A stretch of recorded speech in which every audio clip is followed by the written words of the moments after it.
Any questions? Does anybody have any questions? Yes, sir. Bill Fazell from Vanderbilt University and the Kidney Project. I think we saw exactly kind of the yin and the yang of what is going on with end-stage renal disease care today. On the one hand, we have a bold vision statement from Bruce Greenstein that acknowledges the slow progress in what I have to offer a patient who comes through my door today. And then Raj discussed at length the palette of symptoms that patients experience today on dialysis. And while it's important to maintain a patient focus on what we are doing and constantly reach out to our patients to ask them, what do you really want? Sort of developing a system to quantitate exactly how miserable in-center dialysis does have a little bit of the odor of trying to quantitate exactly how dim the candle is when we're trying to work, as Maury said, on the light bulb. So I think that's why the Kidney X initiative that we heard about is so exciting, so that we can move beyond trying to understand the shades of gray that are the contrast to the light that the dialysis patients want. So again, I think this is an incredibly exciting meeting, and I'm delighted to be looking towards the future.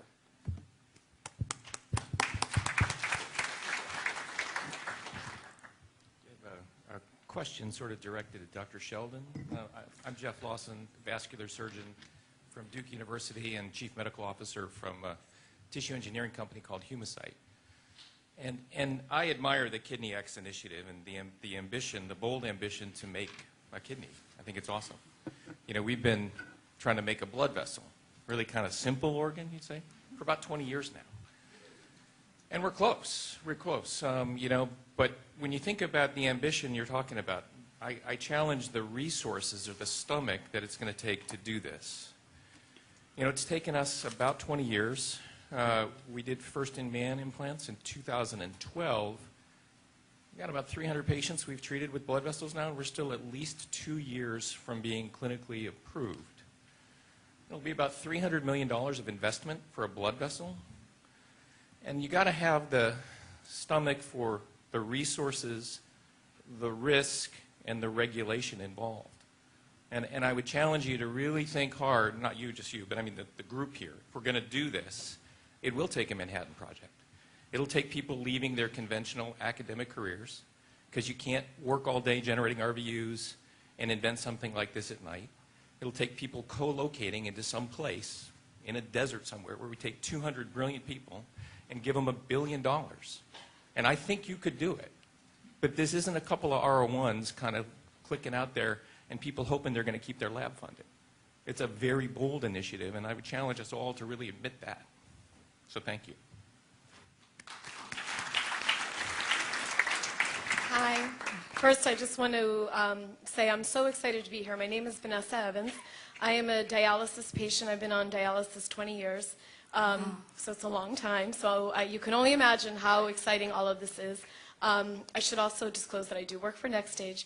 But I want to just talk briefly about, you know, you were talking a little bit about finding drugs and things for dialysis patients in terms of cramping and things like that. I think we need to think about just the basics of dialysis and thinking about getting the right treatment for dialysis patients. And that really means more dialysis is really what it means. You know, Carolyn, you spoke a little bit about it, about you do nocturnal, and you're not tired necessarily because you've been doing treatment and you're doing nocturnally. And I think that a lot of dialysis patients aren't educated on what their options are. And I think that that's a really big point that we need to make sure. I mean, I'm super excited about innovation. I'm also highly sensitized, so we can talk about that too. And it's hard for me to get a transplant. So here I am on dialysis, you know, 20 years, and I'm doing the same, you know, I am doing it at home and I am doing it more frequently, but it's still dialysis and what is in the future. But when I think about all the patients that we all represent, including myself, do they know about their options? Do they know about what their treatment plans are? Do they know that more frequent dialysis is something that can really allow you to not have cramps, can allow you to drink more, to get off blood pressure pills, and to really feel better? I mean, these are things that we have in front of us now, but yet we have a whole population of people that don't even know about it. So I think we need to also be thinking about what's in front of us as well as what's in the future. Right. Thanks. I mean, if I could just make a couple of comments, I completely agree with you. And so it was acknowledging that, if you see one of the overarching comments we had was about payment reform that incentivizes treatments that improve patient symptoms. And so the barrier is, I mean, I've advocated, for example, for peritoneal dialysis for 20 years. And I completely agree about the barrier of patient education. But for home hemodialysis, education is not the only barrier. There are financial barriers of reimbursement that are there. And getting back to the point that Bill made in measuring how dim the candle is, I think we have to recognize how long innovation takes, and we owe it to our patients today to make them feel better today, and not just wait for the promise of tomorrow. Hopefully tomorrow will come, it'll be a brighter day, but the patients, we have to take care of patients today, and so it's important for us to acknowledge what they're going through and help them live their lives the best they can.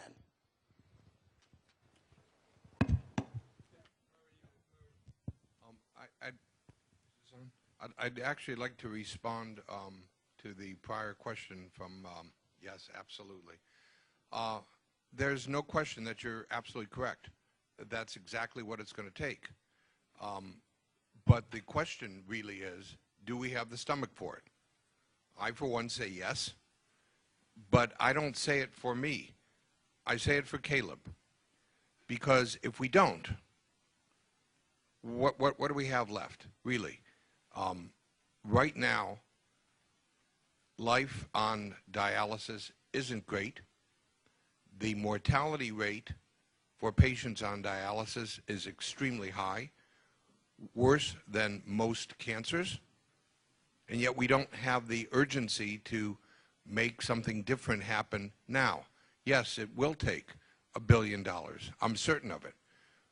We're hoping to get this started, though, because so far it hasn't started.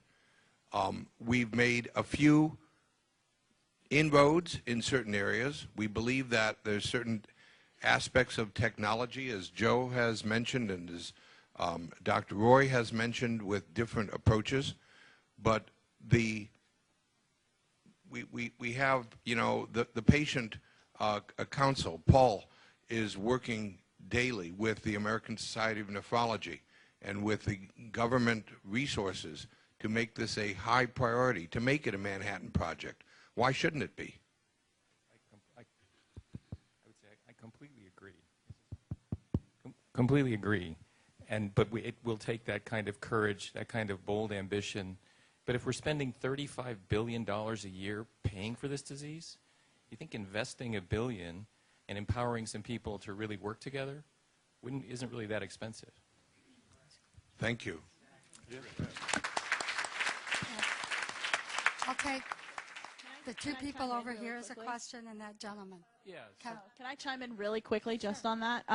So eventually, I do hold out a lot of hope for Kidney X, but eventually it's going to cost the U.S. government so much money to keep us alive that they'll have to do something about it, because the Medicare budget will get out of control, because it's not just dialysis patients, but there's only 700,000 of us, and we're 1% of the entire Medicare's budget.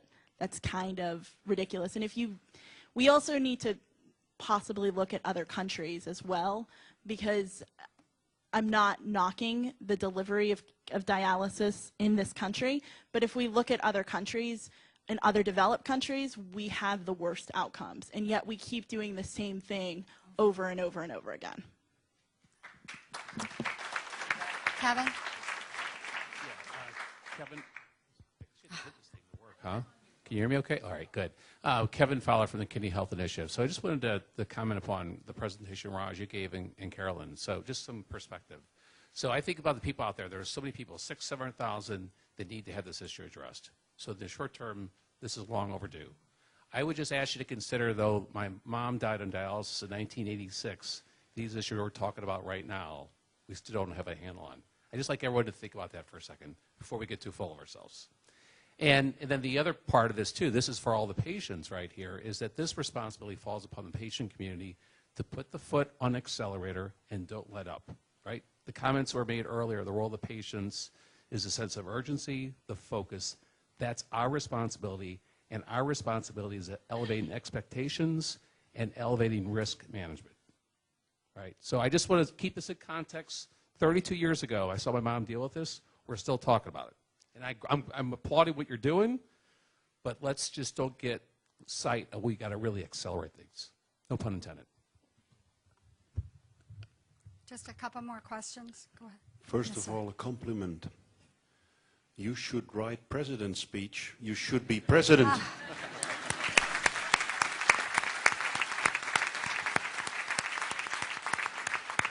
As the French say, chapeau. I raise my hat. Great spoken. And the urgency is this is the most clear example of the urgency. We owe you. And I'm ashamed that I am standing with empty hands because I don't have the solution right yet. And we should have had it. But I made a promise to Murray a long time ago. And so, yes, if it takes taking those people to one place and maybe live in less comfort than they would be used to, be it so. I promised Murray, if this takes me to go to a sleazy motel, stay there for a few years and have the bed bugs bite me, be it so. Because we need to do something here. And we are doing it. Not fast enough. It's not there yet. But from other more or less developed countries like mine, we are trying to help. And what Kidney Health Initiative is doing right now is it's like a magnetic field. It starts directing the compasses to one point. It hasn't been done before, shame on us. But now it is being done, and we're going to get there. But my hope is that we're going to be there on time for you, so that you may become president. That would be great. Paul? If I could just say one thing for sure. FOCO. Pleasure to meet you, sir. FOCO, I can't thank you enough for your support, but I do want to comment about, I forgot your name, Carolyn, international. This is not a program necessarily that's going to live in the U.S. It's not a U.S. problem. It's a worldwide problem. Right now in India, I hate to tell you that dialysis is a real issue because of not enough clean water. They can't dialyze enough people because they don't have enough water. Maybe the water pollution issue will be solved soon and we'll be able to deal with that. But we have gotten support from the Netherlands, probably from the European Union soon. We've had interest from Japan and Australia, and we believe it's going to take all of that. It really will. It'll take a worldwide effort to make a difference for all of the Calebs all over the world. So that's the challenge. Go ahead, Paul. Just one comment for you, Caleb. You're 16, and believe it or not, at one point in time, everybody in this room was 16. And I think most folks liked comic books, and you were talking about this at the beginning of it. My life was saved by somebody who was 16 years old, who had the courage to become an organ donor. And he's my hero. I think about him every morning. There are two people I'm going to think about every morning, and that's you, because you're a hero. You came into this room. You hear a lot of folks, they talk about good news, bad news, all that kind of stuff, but I have a feeling that you're going to walk out this door with as much confidence as you came in with. And we salute you, because you're our new hero, Caleb. Way to stick it to it.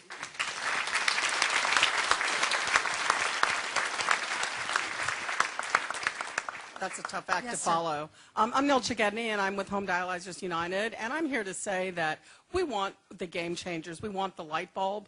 And one of the things that I have to comment on is that cramping, fatigue, insomnia as issues that patients suffer from, all of these can be addressed by optimal dialysis, whatever that be, whether it be nocturnal, whether it be home. But it has to be brought back to the optimal dialysis treatment. And I'm not sure how much research it takes to bring that thought home. The barriers to home dialysis have been identified. We've been able to remove a majority of the ones. The biggest one was the care partner, but that's gone. Really, the only one that remains left to home dialysis, which is proven to be one of the optimal dialysis treatments, is going to be a fear of needles. And pretty much most of us can overcome that. I mean, I say if I can, if you can, we can all do this. So that to me is something that's critical, is we've got to get patients onto an optimal dialysis program, because that's the answer to your issues with insomnia, fatigue, and even fluid. And so that's where our passion lies. Thank you. Sir, last question. Yeah, a couple of comments. First of all, the wearable kidney is an international effort. The first trial was in Italy, the second was in the UK, the third was in the US. The wearable kidney worked in 3 different countries in 3 human trials, so there's no question anymore that it can be done and it works. It worked in 3 places, 3 different trials. That question is over. The next question is how we make it happen so it's available to folks that need it today on a daily basis. And the barriers at this time, with all due respect, I don't think we need $1 billion. No. But I think that probably a couple of hundred would go a long, long way to make things happen. And, you know, that's from experience, because I know what it took us to build a wearable kidney. It's not a $1 billion project. You know, and if it is, so what? Regarding fluids, fluid needs to be removed 24/7. The kidneys, the natural kidneys do it that way. Filtration of blood needs to be done 24/7 like the native kidneys do. And in as much as you cannot do 9 babies in 1 month, it takes 9 months to do a baby. It takes 24/7 to filter the kidney. The WAC does that, and we're on our way. Thank you, sir. As a moderator, I'm supposed to summarize what we learned in this session. If I can quote Dr. Tuttle and say, time's up, people. It's time now to do something for Caleb, for Carolyn, Pam's son. It's too late for me, but look at these future, Pam's daughter and Carolyn. So to me, that's why we need to do it now.